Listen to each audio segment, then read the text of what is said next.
This is the first example video for our probability and odds day lesson. So you don't have this in your notes packet, but you need your notes packet out. You don't have this two differences, but we're going to summarize what we just talked about in the lesson video. We talked about the two kinds of probability, experimental versus theoretical. An experimental probability is the result of running an experiment or a simulation a large number of times. And we said that that large number of times, how many we do that, is trials. A large number of trials of an experiment were run. Theoretical probability is what we expected to have happen based on outcomes. There are 10 outcomes. We expect 3 of them to do this. So in your notes packet, you do have 2 different examples, and this is going to go over the first one. Along with your notes packet, also please get out your deck of cards reference page that you were given, or share with your table partner if you can't find yours. So the situation we're presented with is that Amanda has a standard deck of 52 cards, which you have laid out on that reference page. She picked a card at random. That means she did not look, they were not in an order she knew, so she didn't know what card she was selecting. She did that randomly. She recorded the suit of the card.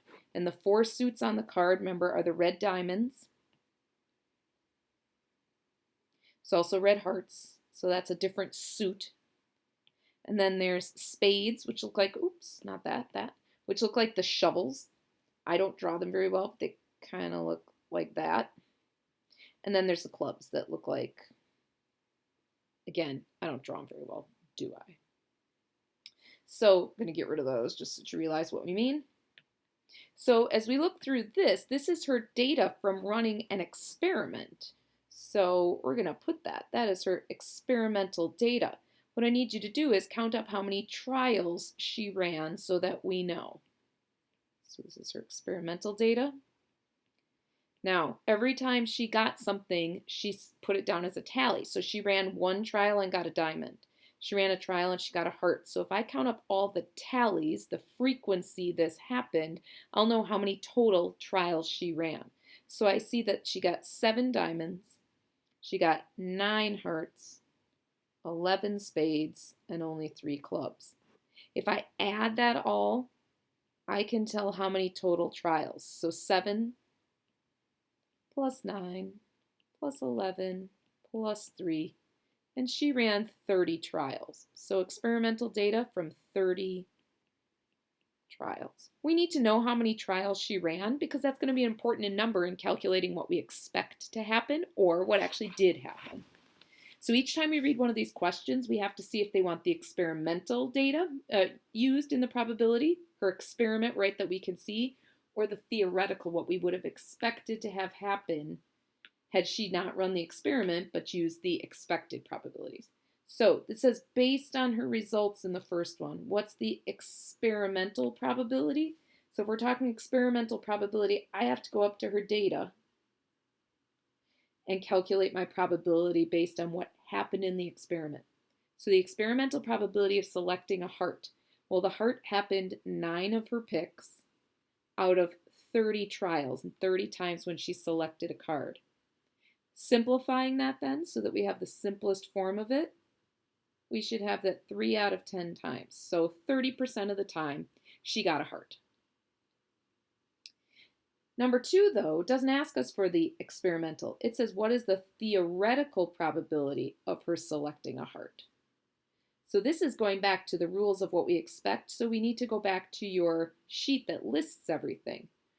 There are 52 possible outcomes when you pick a card at random. How many of them are hearts? Well, if you count on that sheet, ace through king, there are 13 that would be hearts that I could choose from the 52 that are available in a deck. And if I simplify that, that's 1 to 4. I'd expect to get a heart 25% of the time, 1/4 of the time. But in her experiment, she actually got it 3/10 or 30% of the time. And again, those are different often, unless we run so many trials that our experiment should get really close to what we expect. All right, then let's go to the next question. Based on her results, what's the experimental probability? Experimental probability is always going to be the way to know to go to the data collected. What's the probability of selecting a diamond or a spade? So there's 2 things I'm okay with. And in the experiment, she did get some diamonds, 7, and some spades, 11. So I'm okay with 7 plus 11 of what came out of her experiment. I'm okay, or I consider it successful, 18 times that I got one of the things I wanted out of, and again, this is experimental, so we're out of the experimental number of trials of 30. And then we can reduce that, and that's going to come down to 3/5 of the time, or exactly 60% of the time she got either a diamond or a spade. And then finally, they'd like to know the theoretical probability. So again, we've got to go back to rules, not about the data she collected, but about all the times that there's decks of cards, of selecting a diamond or a spade. So if you count up on your chart, there are 13 diamonds and there are 13 spades that I could select out of a deck of cards, and there are 52 cards. So 26 of the 52 times we'd expect to get a diamond or a spade. Remember, theoretical is what we expect. So I'm even going to put that, expected. And that simplifies to 1/2. Half the time we expect when we draw a card that it'll either be a diamond or a spade. So I want you to add one more thing for theoretical probability, what we expect for experimental, what actually happened. Okay, when we ran so many trials or tries of an experiment.